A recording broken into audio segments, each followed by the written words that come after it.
بسم اللہ الرحمن الرحیم۔ تاریخ طبری میں امام طبری علیہ رحمہ نے لکھا ہے کہ ایک مرتبہ رسول اللہ صلی اللہ علیہ وسلم مقام صفا پر بیٹھے تھے کہ اچانک ابو جہل بن حشام کا ادھر سے گزر ہوا۔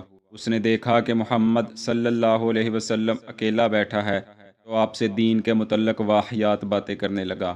آپ نے کوئی جواب نہ دیا تو یہ بات اس کو ناگوار محسوس ہوئی کہ میں اتنا بڑا سردار اور یہ معمولی حیثیت میری بات کا جواب تک نہیں دے رہا۔ اس نے گالیاں بکنا شروع کر دیں اور ایک ڈنڈا اٹھا کر آپ صلی اللہ علیہ وسلم کے سر پر دے مارا، جس سے آپ کا سر مبارک زخمی ہو گیا اور خون بہنے لگا۔ رسول اللہ صلی اللہ علیہ وسلم وہاں سے اٹھے اور گھر آ گئے۔ یہ سارا ماجرا وہاں قریب ہی موجود ایک عورت بغور دیکھ رہی تھی۔ چند ہی لمحے گزرے تھے کہ وہاں سے سیدنا امیر حمزہ رضی اللہ عنہ کا گزر ہوا۔ آپ اس وقت شکار سے واپس لوٹ رہے تھے۔ آپ کے ہاتھ میں کمان تھی۔ آپ کا دستور تھا کہ جیسے ہی شکار سے واپس پلٹتے تو سب سے پہلے خانہ کعبہ کے طواف کے لیے حاضر ہو جاتے۔ جیسے ہی آپ کا گزر اس لونڈی کے پاس سے ہوا تو وہ کہنے لگی، اے ابو امارہ، اگر تم یہاں کچھ دیر پہلے آئے ہوتے تو ابو جہل یہاں بیٹھا ملتا۔ اس نے آپ کے بھتیجے کے ساتھ سخت زیادتی کی ہے اور اس کا سر بھی پھوڑ دیا ہے، مگر محمد صلی اللہ علیہ وسلم نے اسے کچھ نہ کہا بلکہ خاموشی سے گھر چلا گیا۔ آپ کا یہ سننا تھا کہ آپ پر سخت غصہ طاری ہو گیا۔ غضبناک ہو کر تیز تیز قدم بڑھاتے ہوئے چل دیے۔ اللہ جانے اس وقت آپ کے دل میں کیا چل رہا تھا، مگر یہ تو طے تھا اللہ نے آپ کے متعلق فیصلہ کر لیا ہے۔ یہی وجہ تھی کہ آپ تیزی سے خانہ کعبہ کے پاس پہنچے۔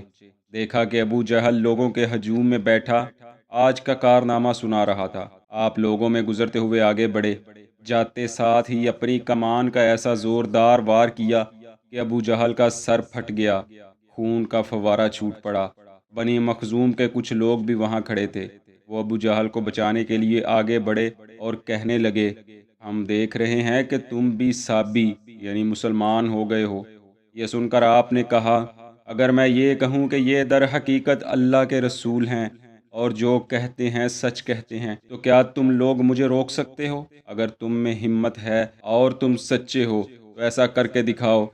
سیدنا امیر حمزہ کو غضبناک حالت میں دیکھ کر کسی کی مجال نہ ہوئی کہ آگے ہی بڑھ سکے، کیونکہ ہر کوئی جانتا تھا کہ امیر حمزہ سے ٹکر لینے کا مطلب موت کو گلے لگانا ہے۔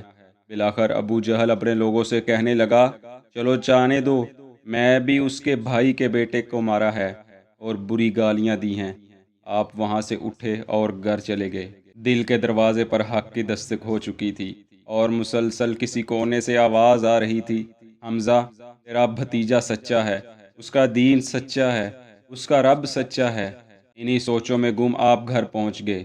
ابن اسحاق کہتے ہیں شیطان نے وسوسہ ڈالا، تم قریش کے سردار ہو، کیا تم نے اس صحابی یعنی رسول اللہ صلی اللہ علیہ وسلم کے اتباع کا فیصلہ اور اپنے آباء و اجداد کے دین کو چھوڑ کر اس کے دین میں شامل ہونے کا ارادہ کر لیا ہے؟ اس سے تو بہتر یہی ہے کہ تم مر جاؤ۔ آپ نے فوراً یہ خیال جھٹکا اور اللہ کی طرف متوجہ ہو کر یہ دعا کی، اے اللہ، جو کچھ میں سمجھ رہا ہوں اگر وہ درست ہے تو اس کی صداقت میرے دل میں ڈال دے، ورنہ مجھے راہ راست کی ہدایت فرما۔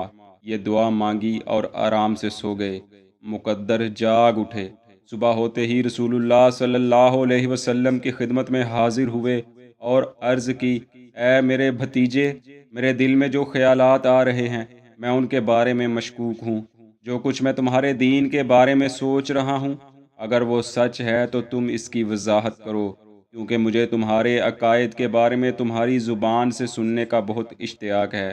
جناب حمزہ کی بات سن کر آپ صلی اللہ علیہ وسلم نے ان کو دین اسلام کی وضاحت فرمائی اور اللہ کے خوف پر بشارت کی باتیں سنائیں۔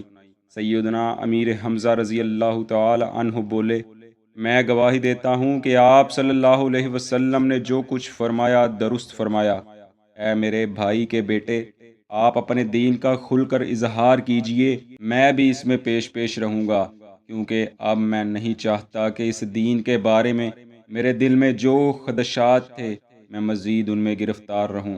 میں اس دین کی حمایت میں انشاءاللہ آگے رہوں گا۔ چنانچہ سیدنا امیر حمزہ رضی اللہ تعالی عنہ نے اسلام قبول کیا اور پھر دین اسلام پر اپنی جان بھی قربان کر دی۔ آپ اسد اللہ اور اسد الرسول کے لقب سے بھی جانے جاتے ہیں اور آپ کو سید الشہداء کہا جاتا ہے۔